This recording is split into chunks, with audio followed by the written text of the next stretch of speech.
memperoleh barang-barang yang tidak diproduksi secara nasional. Pengaruh teori.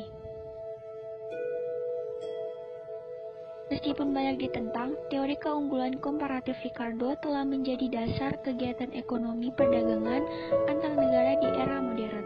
Pemikiran David Ricardo berpengaruh besar terhadap perkembangan ilmu ekonomi di kemudian hari. Pemikiran David Ricardo berpengaruh besar terhadap perkembangan ilmu ekonomi di kemudian hari. Ekonom Amerika Serikat menempatkan Ricardo sebagai pemikir kedua yang paling berpengaruh dalam ilmu ekonomi sebelum abad ke-20 setelah Adam Smith. Secara teoretis, Ricardo dianggap sebagai bapak ekonomi klasik. Pemikirannya juga telah melahirkan berbagai aliran ekonomi seperti sosialisme Ricardian, mazhab George, neo-Ricardian, dan memicu berkembangnya teori-teori lain. Salah satunya seperti teori pertumbuhan evolusi, konsep pertukaran yang tidak sama, teori perdagangan bebas neo-Ricardian, dan sejumlah teori lainnya yang dikembangkan dari pemikirannya.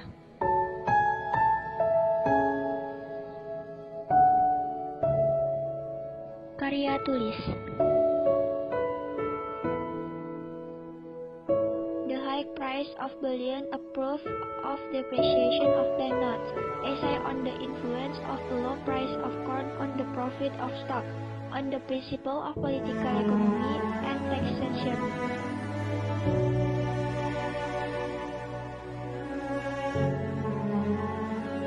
Kumpulan tulisan. The Works and Correspondence of David Ricardo, ed. Piero Schiava with the collaboration of M. Haddock, 11 volume. The Works and Correspondence of David Ricardo, Vol. 1, Principle of Political Economy and Taxation. The Works and Correspondence of David Ricardo, Vol. 2, Notes and Notes. The Works and Correspondence of David Ricardo, Vol. 3, Pamphlets and Papers, 1809 sampai 1811. The Works and Correspondence of David Ricardo, Vol. 4, Pamphlets and Papers, 1819 sampai 1823.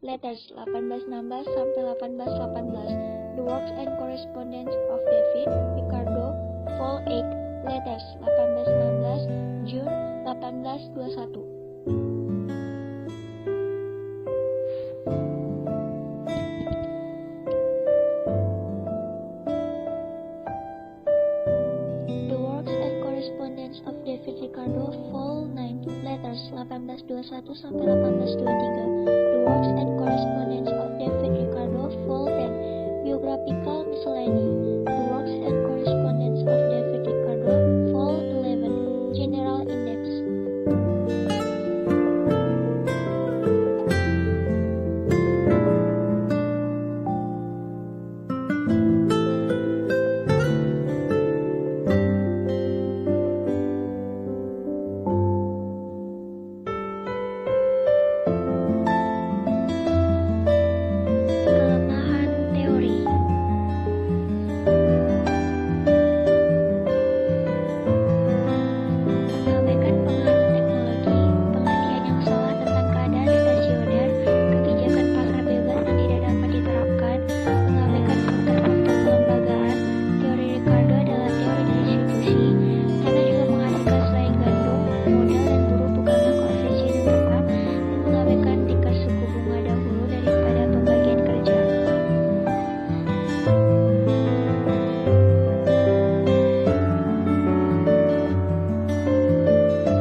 Mengabaikan pengaruh teknologi.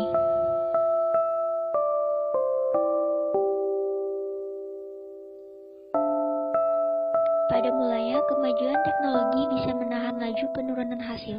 Tetapi, akhirnya bila pengaruh kemajuan teknologi habis, hukum penurunan hasil berlaku lagi dan perekonomian bergerak menuju stasioner atau law of diminishing return.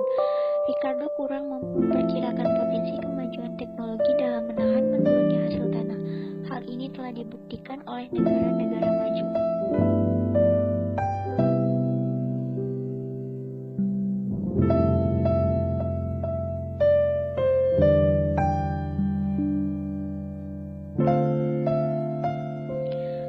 Pandangan Ricardo tentang mencapai keadaannya stasioner secara otomatis tidak beralasan, sebab tidak ada perekonomian yang mencapai keadaan stasioner dengan keuntungan yang meningkat. Produksi meningkat dan pemumpukan modal tercapai.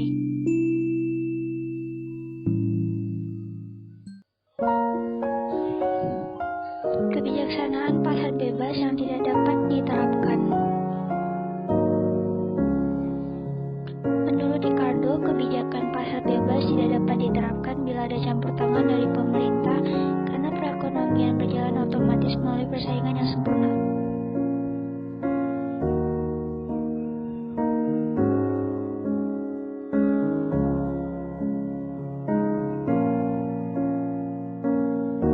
Mengabaikan faktor-faktor kelembagaan.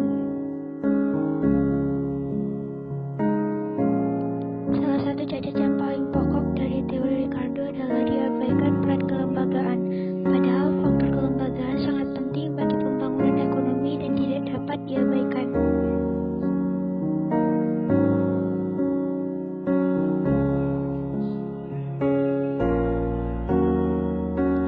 Teori Ricardo adalah teori distribusi.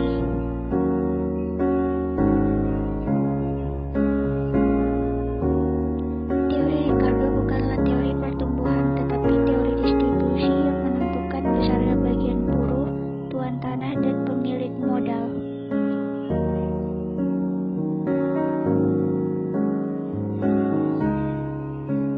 Tanah juga menghasilkan selain gandum.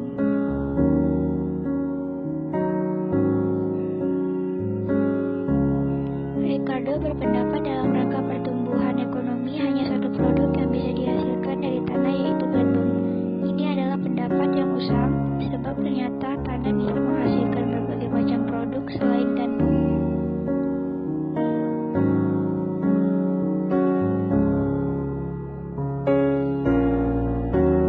Modal dan buruh bukanlah koefisien yang tetap.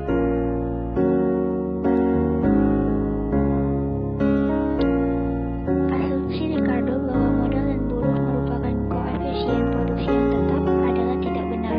Asumsi ini tidak berlaku sebab buruh dan modal adalah variabel yang bebas.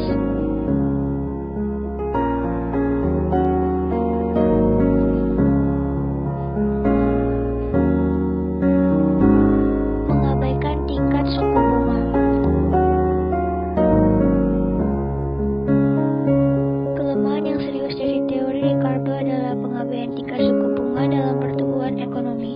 Ricardo tidak menganggap tingkat bunga sebagai suatu imbalan jasa yang terpisah dari modal, tetapi termasuk dalam keuntungan. Pendapat yang salah ini berasal dari ketidakmampuannya untuk membedakan pemilik modal dari pengusaha.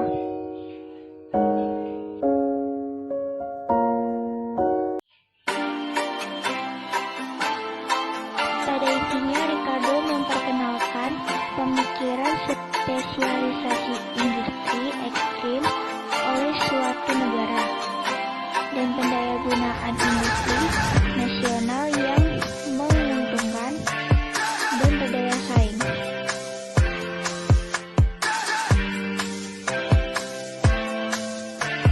Dengan menggunakan matematika sederhana, teori keunggulan komparatif Ricardo berusaha membuktikan bahwa spesialisasi industri dan perdagangan internasional akan selalu berdampak positif.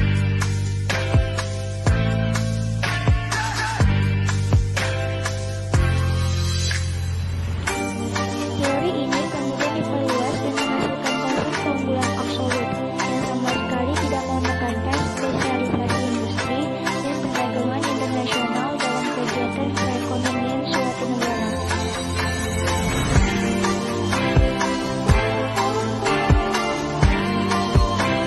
Teori keunggulan komparatif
semua barang.